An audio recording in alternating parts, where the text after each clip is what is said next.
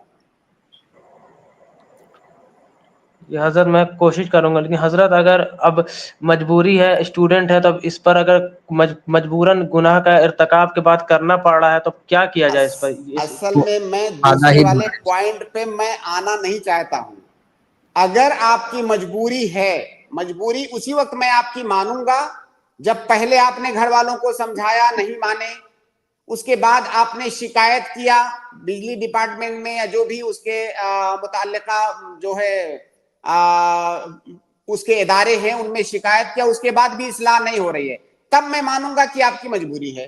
اس کے بعد آپ کیجئے, کوئی بات نہیں, چارج کیجئے, علم حاصل کیجئے, انشاءاللہ پھر کوئی آپ پر کوئی گناہ نہیں ہے. لیکن مجبوری اسی وقت کہا جائے گا جب یہ سب کام آپ کر لیں گے, تب مجبوری کہا جائے گا.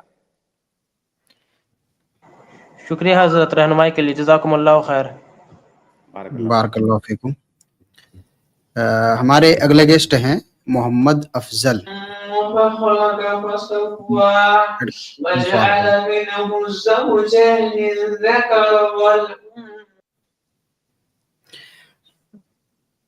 ان کے علاوہ میں فہیم بھائی کو ایڈ کرتا ہوں, وہ اپنا سوال کریں انشاءاللہ.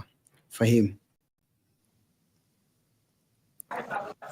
السلام علیکم ورحمۃ اللہ وبرکاتہ. وعلیکم السلام ورحمۃ اللہ وبرکاتہ.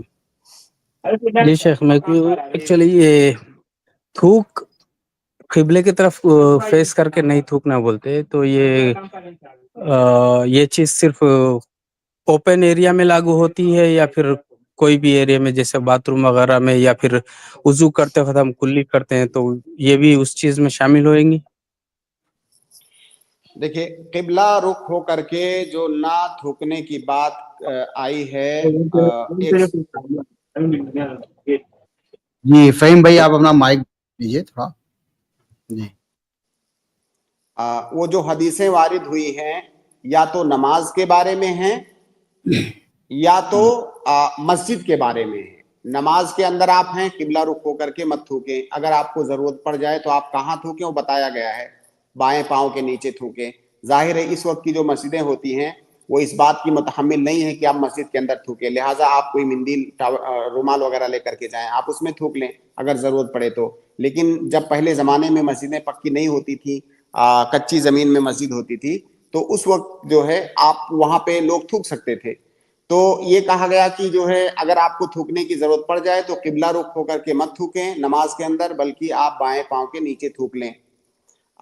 اسی طرح سے دوسری روایت ہے جس میں مسجد کے اندر تھوکنے سے منع کیا گیا ہے, مسجد کے اندر تھوکنے سے منع کیا گیا ہے. تو ان روایتوں سے پتہ چلتا ہے کہ قبلہ رخ تھوکنے کی جو ممانعت ہے وہ مسجد کے اندر اور نماز کے اندر کی بات ہے, اور جو دوسری عام روایتیں ہیں ان روایتوں کو انہی پر محمول کیا جائے گا. حالانکہ بعض علماء کا یہ بھی کہنا ہے کہ عام جگہوں پر بھی, عام حالات میں بھی قبلہ رخ ہو کر کے نہ تھوکیں تو یہ زیادہ بہتر ہے. لیکن صحیح بات یہی معلوم ہوتی ہے کہ اس کا تعلق نماز اور مسجد سے ہے. جی فہیم جی بھائی. شیخ. جی شیخ, اسی طرح نہانے کا اور یہ واش روم ٹوائلٹ جانے کے لیے قبلہ رخ پیٹ کر کے نہیں بیٹھنا, یہ کہاں تک صحیح ہے؟ یہ بالکل غلط ہے.